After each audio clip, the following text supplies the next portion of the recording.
50களில் அம்பேத்கர் அவர்கள் நாடாளுமன்றத்தில் ஒரு சட்ட மசோதாவை ஏற்படுத்துறாரு.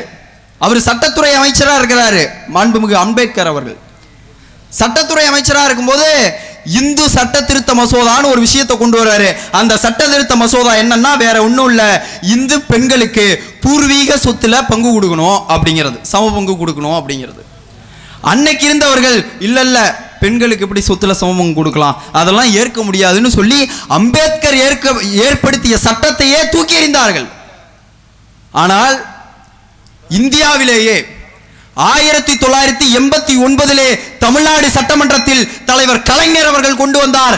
எவன் மறுத்தாலும் சரி, எவன் ஏத்துக்கிட்டாலும் சரி, பெண்களுக்கு பூர்வீக சொத்துல சமபங்கு கொடுக்கணும், இன்னையிலிருந்து தமிழ்நாட்டில் அது நடைமுறைக்கு வரும்னு சொல்லி இந்தியாவிலே முதலாக சட்டம் இயற்றிய பெருமை நம்மளுடைய தலைவர் கலைஞருக்கு இருக்கு.